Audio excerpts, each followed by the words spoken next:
Good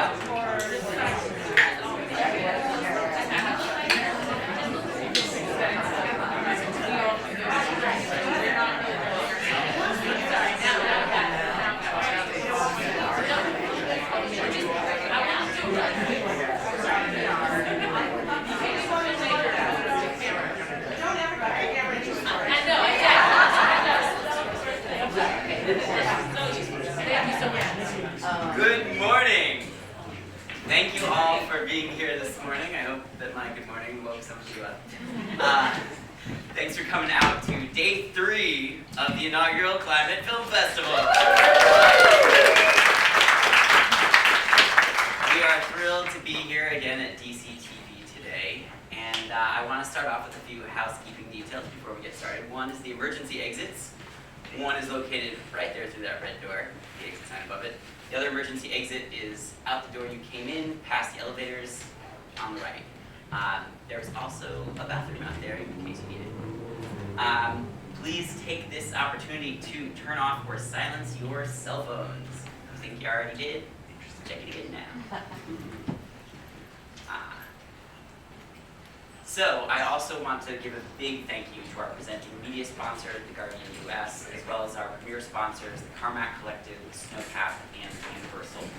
I want to thank all of our many filmmakers who have provided their films for this festival, as well as our moderators, our panelists, and especially all of our many, many volunteers without whom none of this would be possible. So let's give them all a round of applause.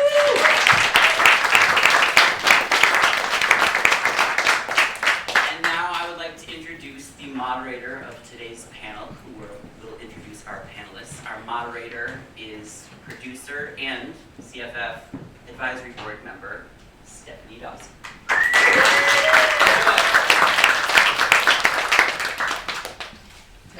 you hear me? Yes. Oh, great. Okay. I'm so excited for this panel because these are lovely people that I've had the opportunity to meet over the last couple of years, and so now I get to share all this great information to you. Okay, so I'm going to introduce the panel first. On my left is Kati Johnston. She's working with career for over 40 years, 400 hours of television. Subject credits include Law and Order, Blue Bloods, Daredevil, Limitless, and the show we're going to talk about today about with Bull. And then next to, ooh, that's even louder. I feel like I can do my podcast voice now. Okay. Right next to her is Emellie O'Brien, and I'm quickly going to go to your bio, is the founder and chief impact officer of Earth Angel, a green shot company. He's been working in sustainability since 2011 and has worked with over 180 major motion pictures, television series, and commercials. And then to her left is Mary Jo Winkler. She's a New York-based Emmy-nominated film and television producer, recently executive produced HBO's True Detective Night Country, but also has worked on I the Last Man, such films as The Goldfinch, Premium Rush, Away We Go, and we're going to be focusing on True Detective. And then last but not least, Heidi Kindberg is the VP Sustainability at Warner Brothers Discovery, responsible for overseeing the sustainable production program on scripted HBO and Max originals. With the dual, I want to make sure we get this right, the dual end goal of reducing environmental impacts behind the scenes while increasing sustainability awareness on screen. So, this is our lovely panel.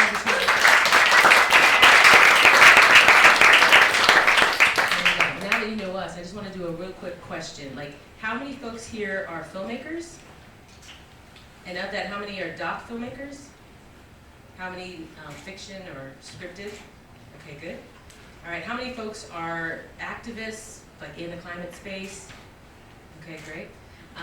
And how many folks are fairly new to this climate and film, climate storytelling kind of space? Okay, that helps us gear our conversations. It sounds like we've got a lot of veterans in the room, so we're going to have a good conversation this morning. Okay. So I like to level set. Sorry, I need to learn to speak with the microphone out. I like to level set. Many of you may know this since there's quite a few folks in the room who are aware. But basically, what is the impact that film, TV, media production has on the climate? This is some stats from a report that was published in March of 2021 by what is newly named the Sustainable Entertainment Alliance. And basically they surveyed 161 feature films between the years of 2016 and 2019. And they came up with the stats that a temple production that's over $70 million budget will put out about 3,300 metric tons of carbon.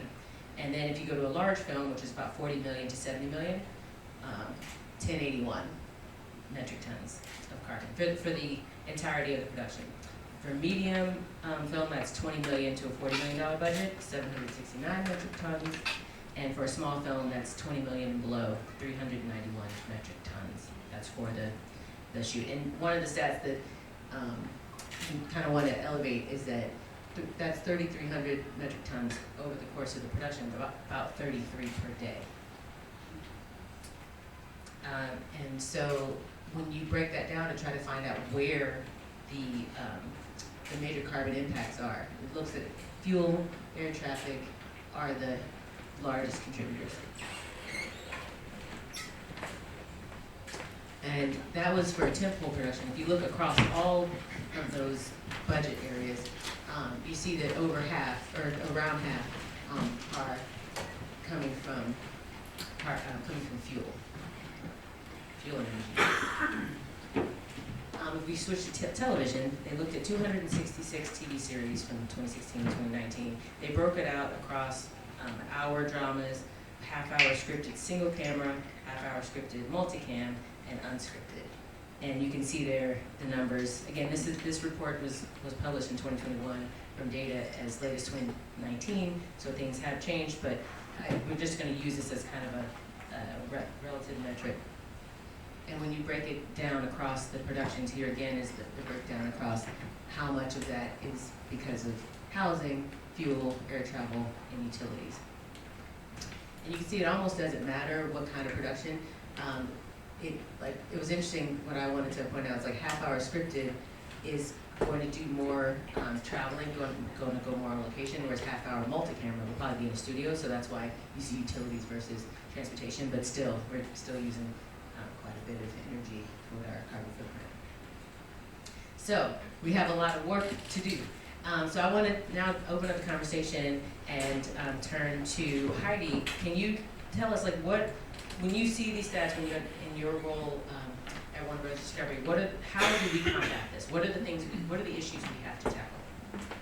All of them. No, and at HBO Max we have a robust and comprehensive sustainable production program, which we call HBO Green. And all of our scripted shows have to adhere to this program. It consists of 6 categories, so we do try to look across a variety of issues. There's fuel, energy, materials, waste, and on-screen. For materials, we're talking about everything from responsible ply that we buy to build the set walls to reducing red meat. For waste, it's things like composting or disposal or repurposing of sets at the end. For community, we're mostly talking about food and material donations. A lot of our shows also do drives in the community, which they shoot to try to give back to that community. And then for on-screen in this context, it's talking more about behavior and message placements rather than climate storytelling, which is different, but they're intertwined. So it's like having your character drive an EV or ordering a plant-based meal, stuff like that.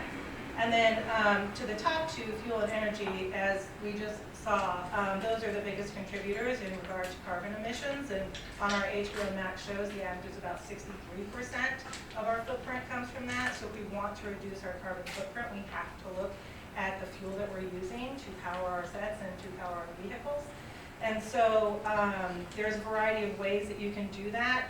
We have at the top of the show and throughout the show power planning meetings, so that we can figure out exactly what we're talking about before. The traditional way to go about it is just to get a big diesel generator and put it there and assume it covers all your needs. It's a super inefficient way to do this, and you're just wasting fuel.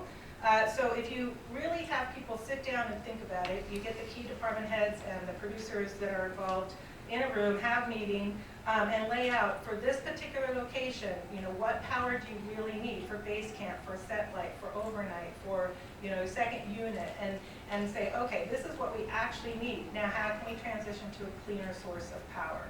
And so is there a place you can tie into the grid? Can you use a battery? Can you use a hybrid system and then renewable diesel with that? So you kind of go down the hierarchy of the cleanest practices and see what you can do to transition away from that diesel fuel. I think we're going to talk a lot more about all these things, so I'll leave it there. Absolutely. And Emellie, can you please? Thank you. Yeah, so ditto to everything Heidi just said in terms of those areas of impact and so forth. This is a lot of what we focus on at Earth Angel. Earth Angel works with feature films, television series, commercials, live events to track the carbon footprint, reduce the environmental impact of those productions through a variety of different initiatives. I want to add a little bit more flavor to the statistics that you just saw up there as well. So we have worked with a lot of different productions, mostly in that large tentpole category that you saw up there. But to give you a little bit more of an idea of what we're talking about, our average productions, consume about 80,000 gallons of fuel, which is about 9.5 tanker trucks worth. We also see on average them consume about 4,000 pounds of waste per day, which is the weight of a white rhino per day. And then we also see an average of over 500,000 miles flown. And these are all for long-form productions, and that is enough to fly around the world 24 times. So these are big numbers, but the good news is there's a lot of really great people working on reducing these numbers. For example, I do want to drive home the importance of the fuel and the energy that Heidi just touched on. We are able right now to implement initiatives that we can fully decarbonize our base camps. Like, that's doable right now. We just came off of a production where we successfully did that. We saved about 3,500 gallons of fuel. That saved about 150 metric tons of CO2 and also just shy of $20,000. So these things take time and careful consideration and planning, of course. But these things are possible, and so what we're seeing is kind of that focus on those items that you do not see in front of the camera, right? Those are the easier items to kind of start to talk about and transition to right now. But obviously we want to see that uptake across, not just base camp, but we want to see this with Set Power. We want to see this across all of our facilities as well. So yeah, I'll pause there because we could go on and on, but I wanted to drive home the energy and fuel piece that Heidi mentioned too. So now that we've set out, what there is to do, we're going to turn to what we are doing, and I want to just play a quick video that's going to highlight from True Detective, and then we're going to go deeper with the panel. Appreciating Night Country was a sustainable production. I've been reading film sets since 2003, and I'm grateful that HBO has a very robust sustainability program and is extremely supportive and willing to put resources toward creating a sustainable workplace. I've done a lot of movies over the course of the years and watched a lot of waste and a lot of lumber get thrown in the trash, and things have really, really drastically changed. The entertainment business in general really just understood that it was time to re-examine how we do things. I think that 10 years ago we wouldn't have been able to, because there was not the infrastructure, and now the philosophy is different. Good news is here we are in Iceland, one of the most sustainable places. One of the benefits of shooting in Iceland is that the country is run on 100% clean energy. Sustainable policies are key to Iceland's success. We have ample resources of renewable energy. 63% of that energy comes from geothermal sources, the rest comes from hydroelectric. Set has generally always been an incredibly wasteful place, and there are massive efforts that I've noticed on this production to keep that down. My job is making the basic design function and always try to design it in a way that we use as little material as possible. When they have built up sets, for example, we've been able to take iron racks, storage racks, cut them down, that's all recyclable. Anytime that we were shooting in our stage facilities, which was quite a bit, we were tied into the clean energy grid. We aggressively recycle and sort our waste, we composted. I've never seen so many bins. This production is definitely taking the initiative of making sure that we are very green. Our role is a lot of times just telling people how to recycle and where to put the things. We just want to help people. They digitally hand out our sites every day, so we really cut down on paper. They have no single-use water bottles. The very simple idea of assigning each cast and crew member a water bottle with their name on it and a water station to fill that bottle is huge. everybody thinks that, oh, my little moves don't matter, but everybody takes those little steps, you know, to try to conserve things. HBO's True Detective Night Country made a great and conscious effort to reduce our collective carbon impact while making the show for you. From reducing waste to reducing fuel. Finding better. And building better. giving back and stepping up. We're proud to have worked on such a sustainable show.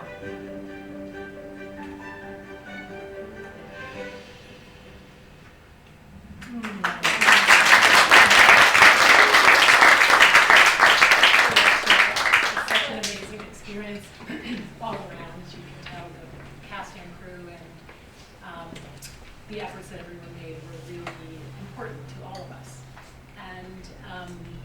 And I think, a lot of the things that we did are in that video, but I think what I'll talk about a little bit today is where we started, because in producing the show, one of the early calls that I made was to Heidi, because we were evaluating creatively where we should film and represent the high Arctic of Alaska.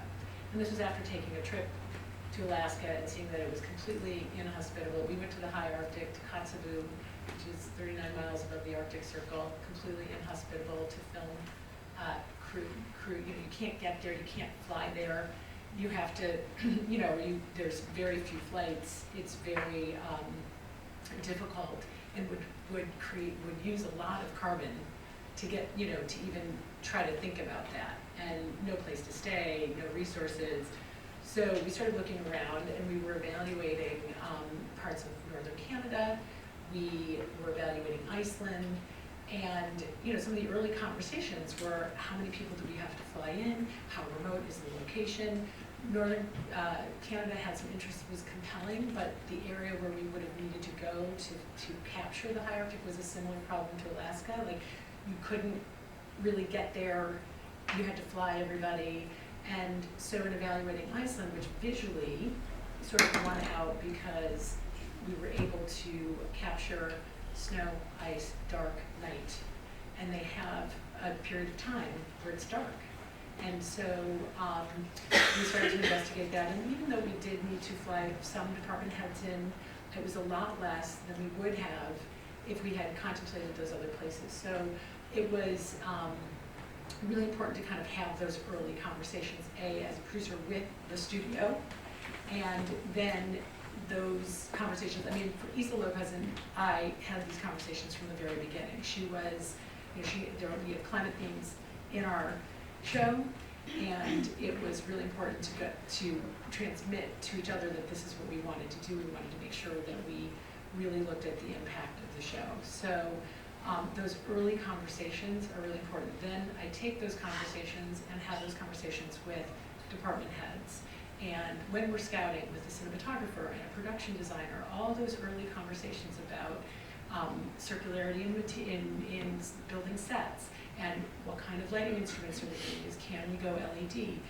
As soon as the gaffer comes on, sitting down and talking about power and how we're going to do it. We were at an advantage, as you can see, that Iceland, 100% clean energy.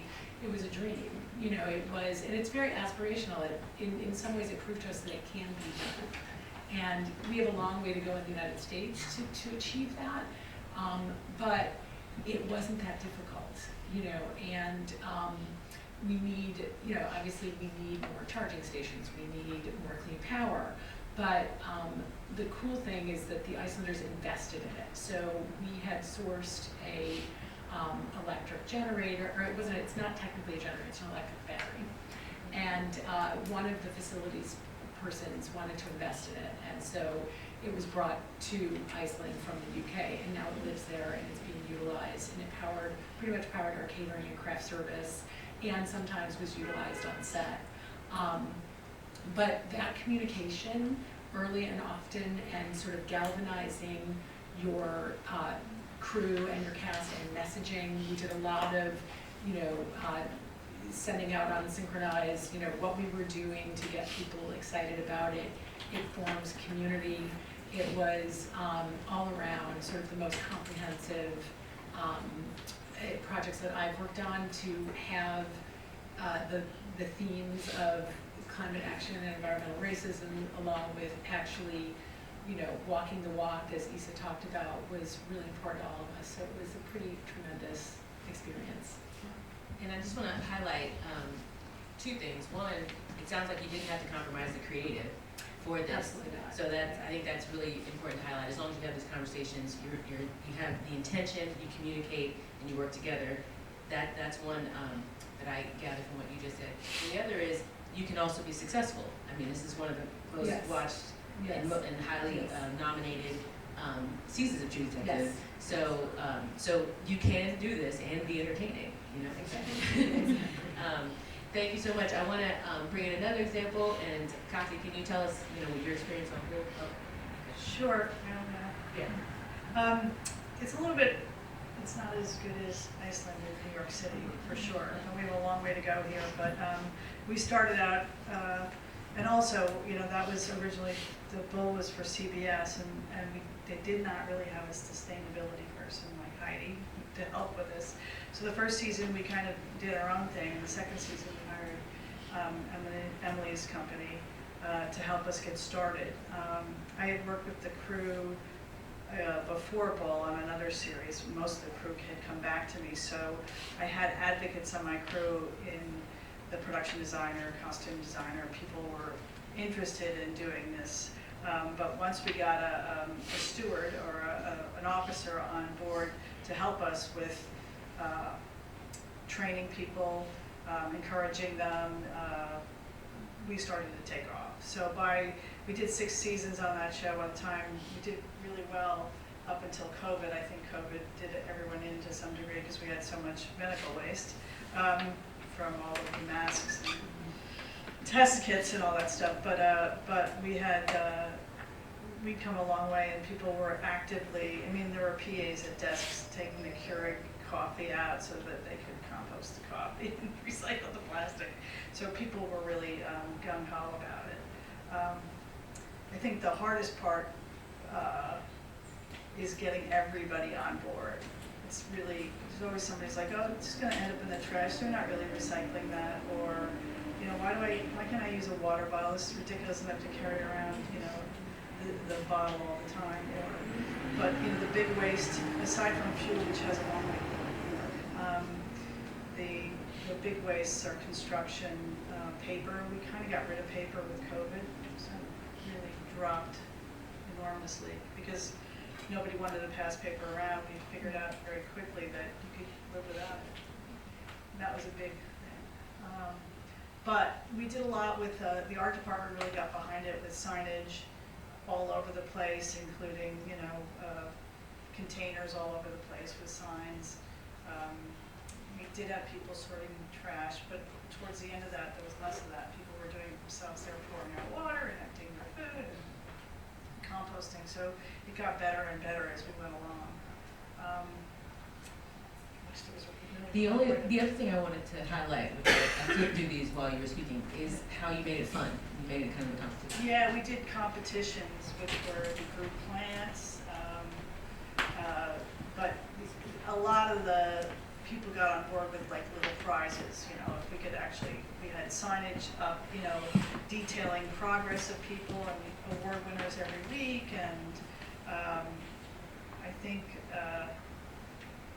think for the most part, the department heads, every single department head really got behind it. And once your department head gets behind it, like the crew follows suit, pretty much. It's hard when you have, and that's why whoever is in charge of your conservatism on set, let's say your environmental officer, should probably be a union position, but that person needs to be of some stature, I think, and make an impression so that people, they can be a true leader. And once that leadership happens, I mean, I can go around to the crew and, you know, till I'm blue in the face, but when there's all the department heads doing it, then things really do happen. So. And this is just a funny photo because Kati and I were both co-chairs in PGA Green, and so I was like, I want to see your set, and so I just came to visit. Before we, I want to talk about climate storytelling, but before we do that, I wanted to just open it up more widely. Who, you know, if anyone else wants to share some of the things we can do on set, and also who are those champions we need to get, on board early to make sure that this happens. Feel free to pass it around. Yeah, I do want to just say one thing about energy in New York. It is getting better. There is renewable diesel here in New York now. And there are many more vendors coming online with batteries, solar power generators, and with such. So we have had some wins here, even though I haven't been shooting here in a while. We have had a lot of wins thanks to Emellie and the community at large. So, and that renewable diesel was driven by Lydia Pilcher, who's a producer, and also Mike Deborah, who's a Teamster captain. So there's a lot of community effort being made here in New York. And then just in terms of champions, I mean, I always start, I'm partners with directors and showrunners, and, that it's the first conversation that I have. I won't do a project I won't take on a project if there is not an awareness and a willingness to work sustainably anymore. It's just not a non-starter. So, and I'm lucky to be at a certain place in my career to do that, but champions are always, the communication, the department heads, having some communication if you are working on a studio project is important from the directors of sustainability like Heidi, and then just getting your crew excited. I was going to say something that came out of what you said, which is really important: location. Whatever your story is, what's driving it. If the story is what's gotten the project to go forward, make sure that you're in a place where that story can be told most locally and most efficiently. So we don't go to the Upper East Side to do a gritty cop show about, the Lower East Side. Just and I think a lot of what we did was use as many resources local as we can. And that was a big fight because people want to use their vendors, but we lived right across from a lumber yard, and I'm like, come on, I know Lenoble services the film industry, but can't we get some stuff from this guy right across the street and save on trucking? So the champions that you have come from your location department, your construction department, your art department. Mike Deborah was my Teamster captain when the diesel. So you can get it within every department. If you get everybody on board, it makes a huge difference. But at the very start, if you're in the right place, you can do prevent a lot of waste. And I'll just add that we shoot globally, and so you can do different things in different places. So like you just mentioned, there is RD now. Here, it's not always in the most convenient place. In Los Angeles, it's at every 76 station. So there's absolutely no reason why anybody shooting in LA should not use renewable diesel. So it depends on where you are. Also to mention, there's vendors that have EVs, and charging is a little bit of a struggle, but you can try to figure out the logistics of that. So that's really important where those are opportunities. And then like in upstate New York, we were shooting in a back lot for our show Gilded Age. And the first season, we shot back there entirely with diesel generators. And then in between seasons 1 and 2, we put an infrastructure project in place, Mike Pitt, the producer, did, where we dropped power into this area. And so the whole second season, and now we're into the third, we haven't used one generator in that space since.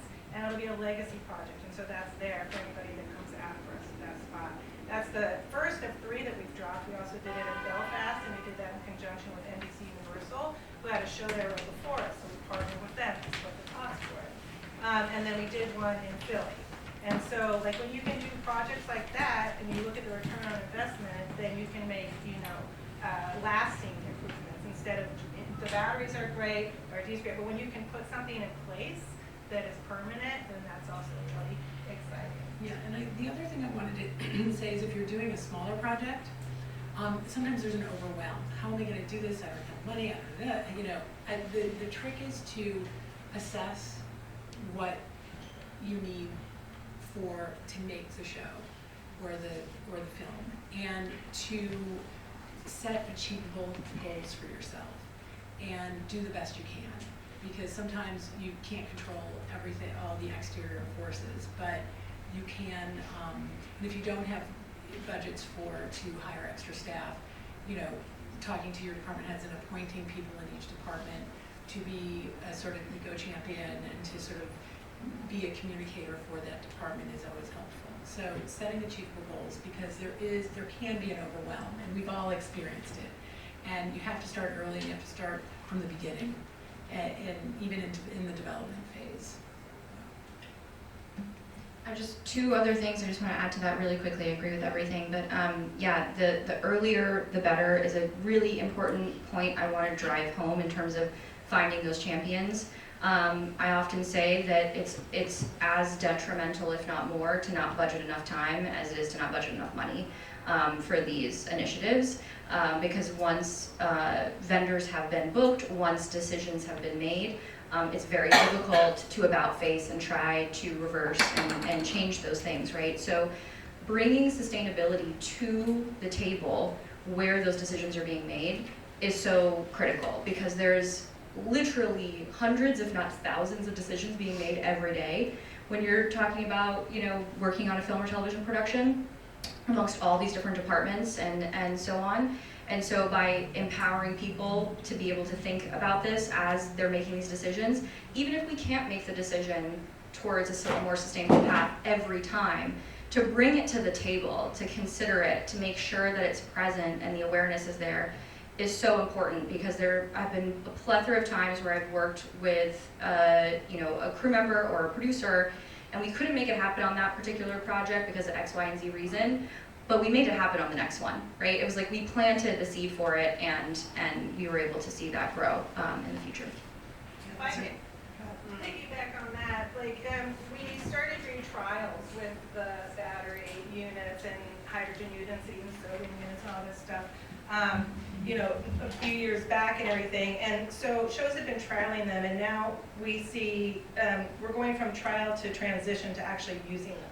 And sometimes, like we just had a show that we got them to do a trial for 3 weeks with 3 units, and then they realized the efficiency and the savings and all of that, and now they have 7 units for run a show. And so if you could just get it to them and get them to try it sometimes, then they'll understand and they'll get their hands on the technology, and that's when they start buying in. You see why I love this group. Yeah. One other point for producers, Last point. is that we need to demand it. Because if we demand it, there will be more supply and the prices will go down. It will be less intimidating to think about. So wherever you can, demand it. Yeah. So I want to shift the conversation just slightly. There was a couple great presentations yesterday on climate storytelling, and we have some resources to share at the very end. But one comment that really stuck with me is we can make all of our productions as sustainable as possible, but we will make a larger impact if we model it for other people. Of the 33,000 tons or 3,300 tons for each tent pole, if there are 20 tent poles and 300 productions across, there are 152 million metric tons of emissions being spewed in globally every day. That's my climate reality. Al Gore taught me that. So we really need to reach the masses. So I want to talk about how we display climate on screen and help model and spread the word for other humans who are in their daily lives, doing as we all are, unfortunately, beholden to a fossil fuel, unless you're in Iceland. So I just wanted to go back to True Detective. I think, Mary Jo, you mentioned some of the elements earlier, but if you could expand more on how you had some climate storytelling elements. Sure. Well, first I should just preface with, there's several ways to get climate storytelling into your project. So you're either making something that is completely a climate story. You can infuse climate change themes into a narrative, and you can do on-camera climate-friendly representation, right? So, and I think it was the NRDC Rewrite the Future program did a study, and 70% of the viewing population wants to see the reality that we're living in. So that's something just to take in for a minute. With True Detective, Issa Lopez is an extraordinary talent. She likes to call it she has a soul agenda. So she wants to reflect the realities of what's really happening in our world. And True Detective was a very intersectional story because we had themes of violence against women, environmental racism, climate action, and she kind of put it all into the pot and touched upon all of these themes, and I think it really resonated with people. I also think it's an interesting study in climate storytelling in a genre, because at the end of the day, she loves horror, and and we are, there's a way that she saw the horrors of what was going on in the high Arctic of Alaska, and when we were scouting Kotzebue, and when she was doing her initial research, she couldn't look away from the fact that there's a mine actually in Kotzebue. There have been many mines that have been polluting local communities, and so she chose to put that in the story as part of her sole agenda, and to reflect the realities of those communities, which a lot of marginalized communities that a big corporation comes in, they start mining, the water gets polluted, and there's this big debate over, well, it's creating jobs, but it's polluting the community, and this is ongoing across the United States. So,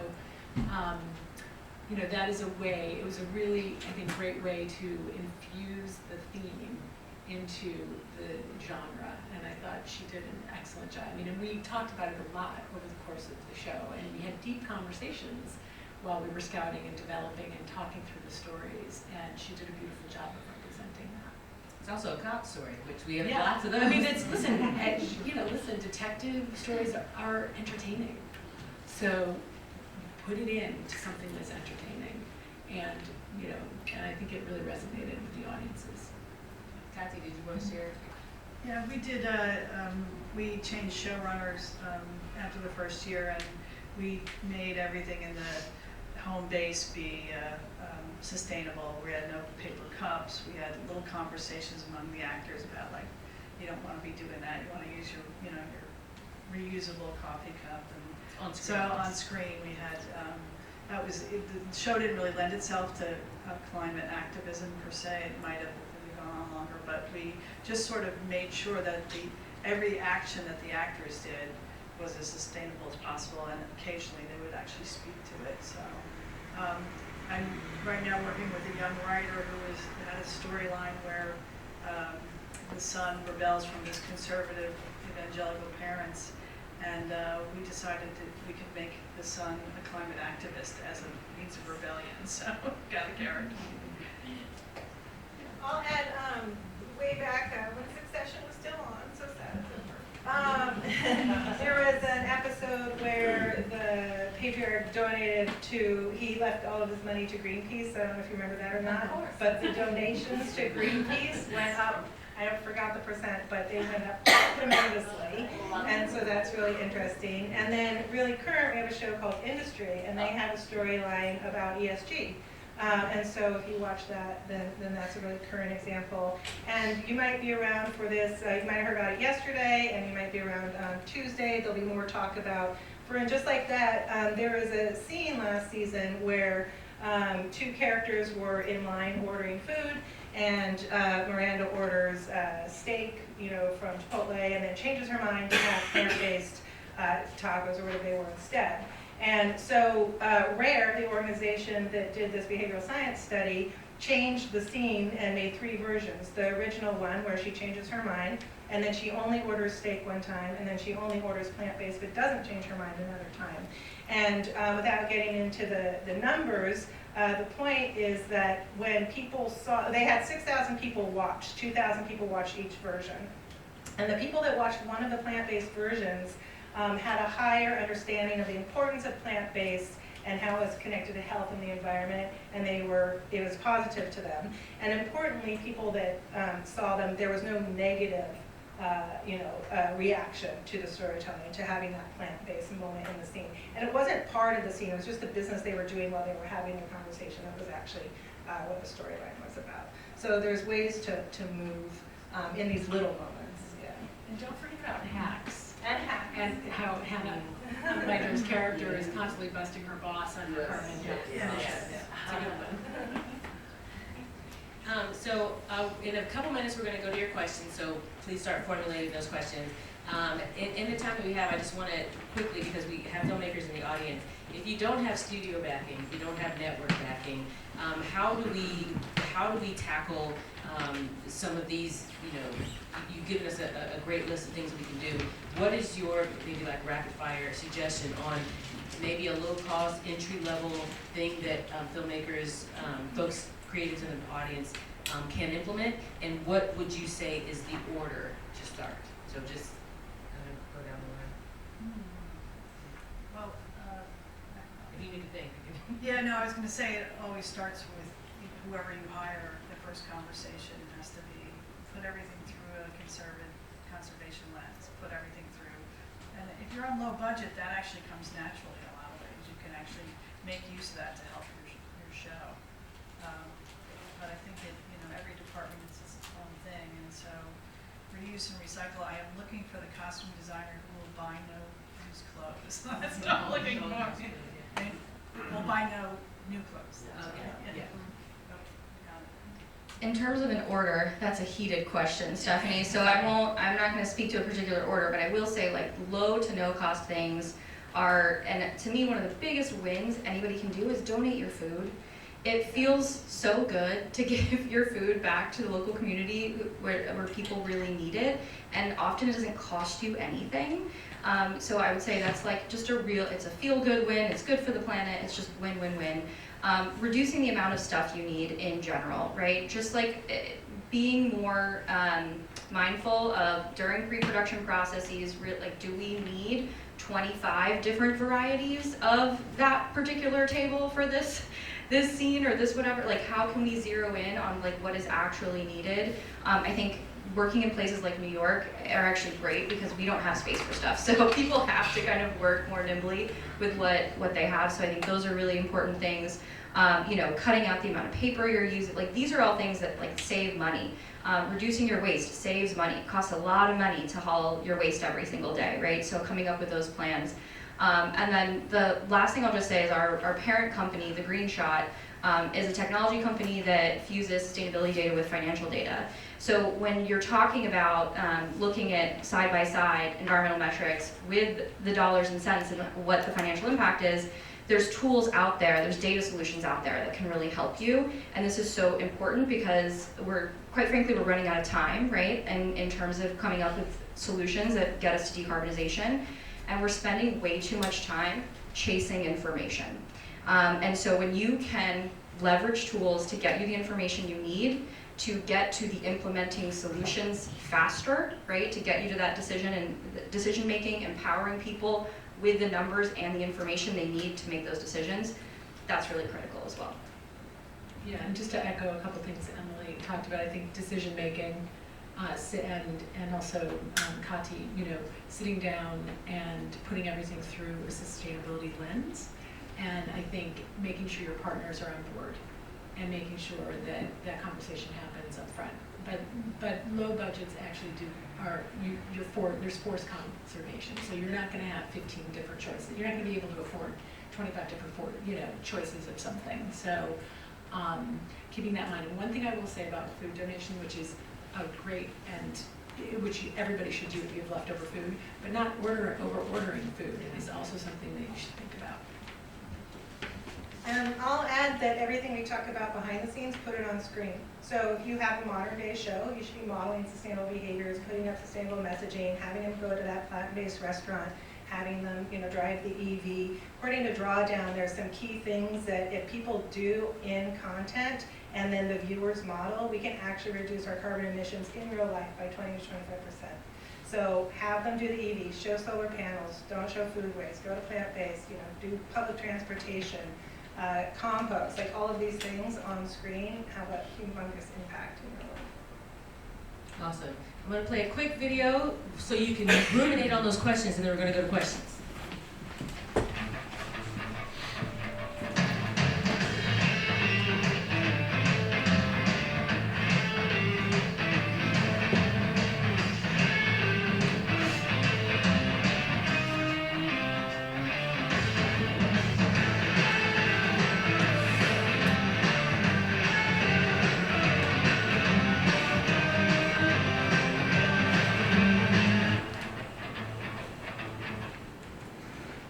since Emellie teed up the green shot.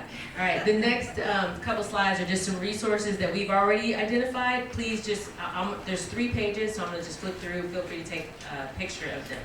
Okay, anyone have any questions? All right, I saw the gentleman with the glasses first. Yes. So, excuse me, as somebody who works in post, having like the render farms and our systems running basically 24/7, and for how long post goes, how does that affect the green initiative, and like how do you incorporate those plans for post production? You know, I would say, I mean, yeah, oh, okay, how do the rendering farms contribute to an analyzing the sustainability? Yeah. You know, it's a very untapped area of sustainability. I think it's something that we talked a lot about on True Detective, and it boiled down to decision making again, you know, and being clear about what was needed and only using what is needed. But I think that's the next wave in terms of a study being done on that. I think it's really important that we all start looking at that. Just one quick, I totally agree. There's a lot more that needs to go into the post-production side of things. Often when we work with productions at Earth Angel, there's a hard stop at production, and post-production, they're like, bye, we don't need you anymore. And I'm like, but actually, there's still an impact beyond this. I will point out, we do a lot of work with CMPA, Canadian Media Producers Association, and they published a study, worked with them on a study specifically on the impact of animation. So really kind of looking at, you know, while there's a ton of information out there on live action, like not that much on animation and the post-production, you know, process and the effects and, you know, et cetera, et cetera. So that is a good place to start too, if you want to kind of see what we've done in there. But I'd say there's a lot more that needs to kind of be done on the post-production side of things, to Mary Jo's point, and excited to dig into that more in good time. And I just want to lift up, yesterday in one of the panels, somebody said, optimize first, and then electrify, and then decarbonize. And so if you, render farms are going to be run on electricity, so then where is the electricity coming from? So if you can, you know, if your company or whoever's housing your data center or whatever, as you go to these vendors, question where their energy is coming from. And if you ask the question and demand that they have more clean energy sources, those are steps that can be taken right now. So, more questions? Yes, right here. Yes, thank you so much. Yeah, I was just curious about the pre-production, because I got from the slides we showed before that the fuel and the air travel is a huge kind of part of the production, CO2 emissions, and I was curious, would you ever go into the writer's room and educate them about, can we limit the locations here, or would you think that would be invasive of the creative process, or do you think it's important to educate screenwriters, or what are your thoughts about that? So just to repeat the question, in pre-production and in the writer's room, can we proactively have, you know, writers be educated on these things without disrupting the creative process? So we did a lot of that. I mean, on a TV show, you go for a longer period of time. You're producing a bunch of small movies, obviously, so you have a relationship that develops over time. And to be as cost-effective as possible, you want everything to be localized. So you often have a writer in Los Angeles who has no idea what's in New York. And so my entire life has been, this is right next to where we're filming. Can we use this? Can we rewrite it for this? Or this has been, you know, so yes, educating them on Bull. And then I did a show called East New York where we had that dynamic where the writer mostly from LA, and we're in East New York, which is an unknown area to a lot of the New York writers. So getting them to realize that script-wise they need to actually help us out in that way is definitely a thing that happens. Yeah, and then I think, yes, the answer is yes, you can talk to a writer's room. And, you know, Isa Lopez, who's a partner to me, you know, we had many conversations of do we, you know, in the early pre-production and with Heidi too, do we shoot it here and then go to Alaska for this? Do we do this? Do we try to, and we did do a very small second unit, 4-person crew in Alaska to do some drone photography and things like that. But localizing in one place, and not, if a script has, you know, 5 different locations in it, figure out a way to shoot it in one place where you can cheat those locations. If it can't be taken out of the script, or if it can't be moved. But yes, those conversations are, in television in particular, are ongoing all the time. it's for efficiency too in filming. Like sometimes you won't have enough days if you don't, kind of localize things. So. More questions over here. So what advice do you have for independent producers who are working on like smaller budgets, like $1 million and less budgets, to tackle sort of the education gap? Like a lot of times when I talk to other producers, they just don't know. Nobody knows anything about this. Like how do we find a sustainability officer or somebody who works in sustainability to bring onto the production in the very beginning?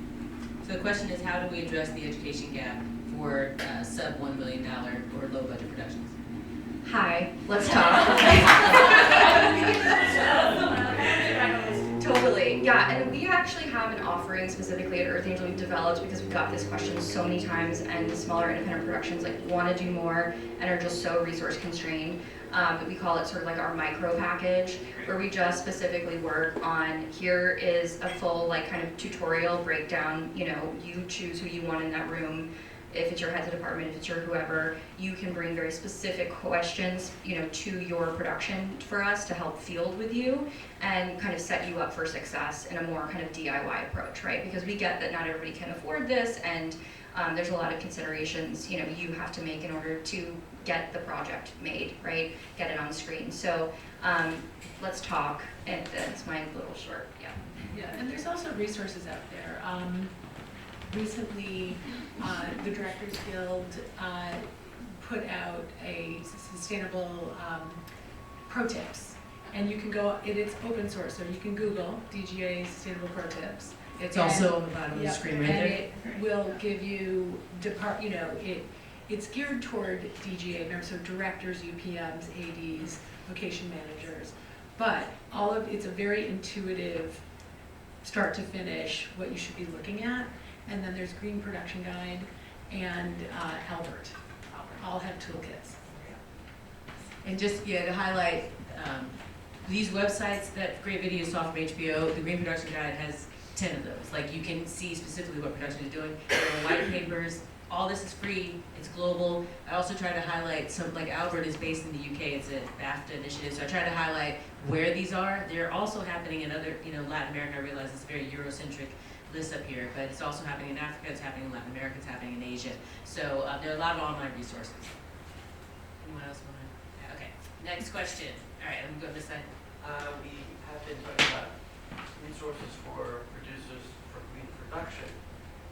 For a producer and or writer who wants to get into the modeling of responsible environmental stewardship, but isn't necessarily up to speed themselves, but they're called to start integrating those things and that kind of storytelling into their writing. Are there resources for people like that? Yes. Okay.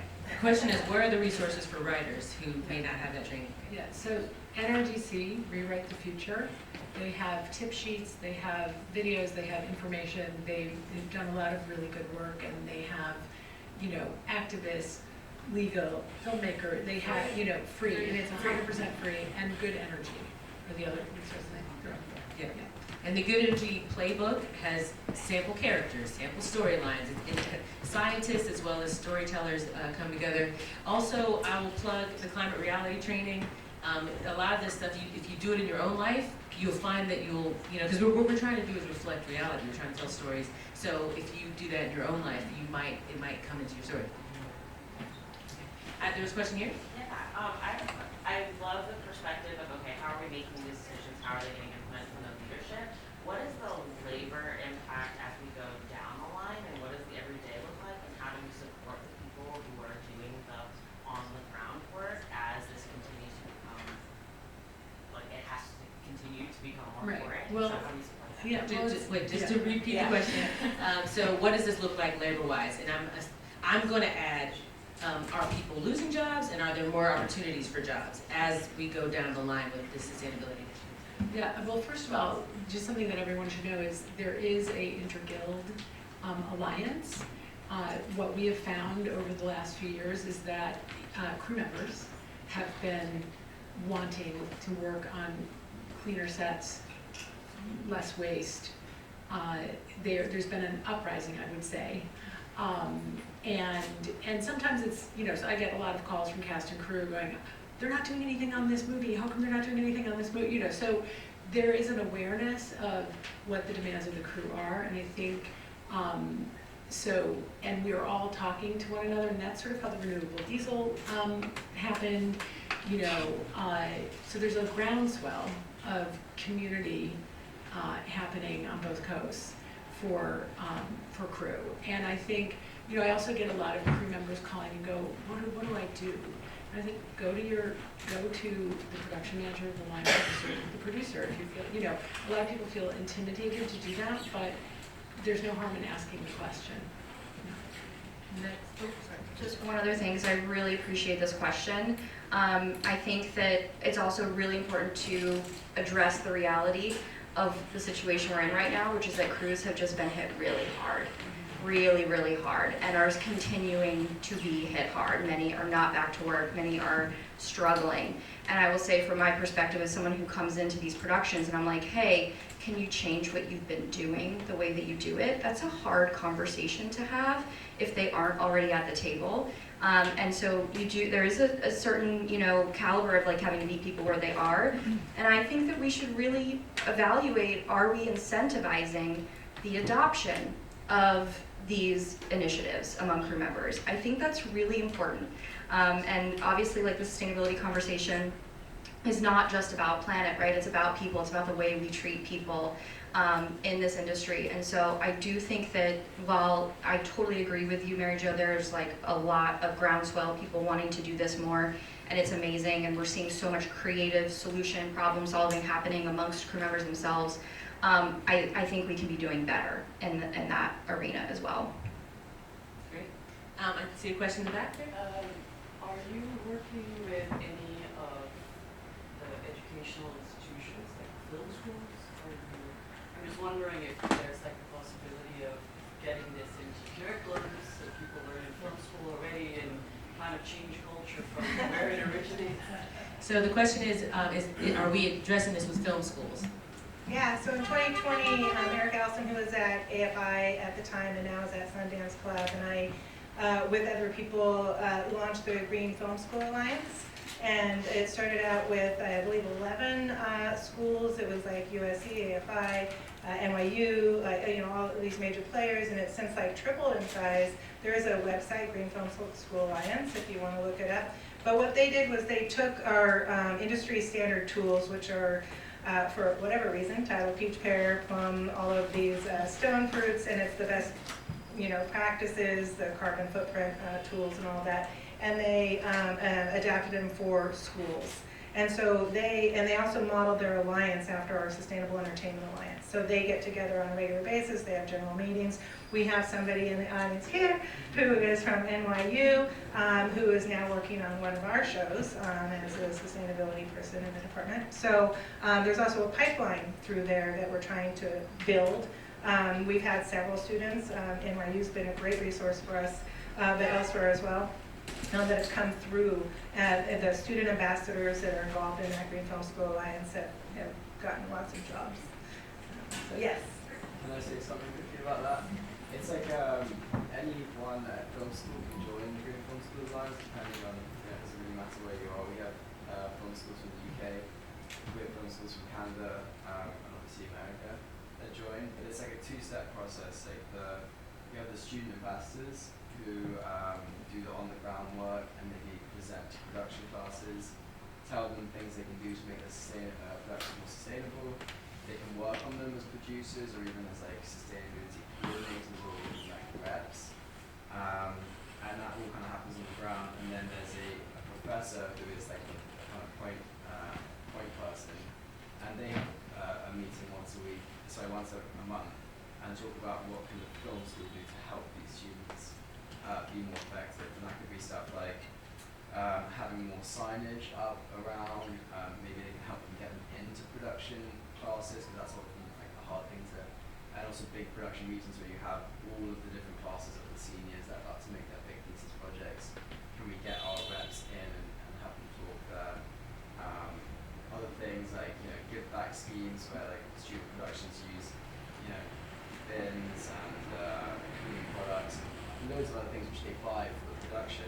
but then at the end of it, they don't need it anymore, and they can give it back to like a little colleague somewhere, and the next production can come and take it, and then use it on theirs, and this is like a sick, And do you think it's also, I was just thinking about the part with the screenwriting. Would it be? Yeah, it's part of the support, Sustainable Entertainment Alliance members, which are all the major streamers and studios and some smaller production companies as well, support Green Film School Alliance. So we'll go talk with the schools at the top of the semester, and we cover physical production and on-screen content as well. And it's very selfish, because if we can get the film students to learn how to do this, then this is just going to be the way that productions are done. And also, Lydia, who was mentioned earlier, is teaching class at Columbia on climate storytelling, and it's like a joint thing with the film school and with the Sustainability Institute, so it is happening. I'm gonna take one more question. Oh, yeah, last question. All right. Oh, well, actually, okay, well, Kate. Mine is short. Please. And it can't be answered. Please. There are, I think it's incredible what you all are doing. I mean, let me just first say thank you. But there's some of the TV networks are coming along faster than others. Some of the streamers are coming along faster than others. Can you make suggestions for how we can convey the urgency now to those who are not coming along as fast as we'd like? I mean, I have tons of suggestions on how we can convey, and I think these great studies from the Norman Lear Center, the NRDC, all these studies that are showing that the audience wants it, the actors want it, you know, the cast wants it, the crew wants it, like all of those things I think are trying to show the industry. I think, for me personally, I think there's an answer, but we have to get the government to mandate it. I think we need all, someone said yesterday, I don't know if he's in the room, said, thank you, in the room said, do not issue a film permit if you do not have a sustainability plan. Oh. Like how far would that be? So I think that unless we have to, or unless it costs less, we won't do it. And I think, I don't want to steal your line. Yeah, the COVID line. Like we found money for COVID. We found money to get back into production for COVID. We are in a climate crisis. We can find money for it. You know what I mean? And I think, you know, I've also done the Al Gore climate reality training, and one of the big takeaways from him is talk about it. You have to talk about it. You have to talk about it, talk about it, talk about it, talk about it to the studios, talk about it to your government officials, talk about it to your neighbors, your friends, fellow filmmakers, cast and crew. Thank you all. I want to please join me in thanking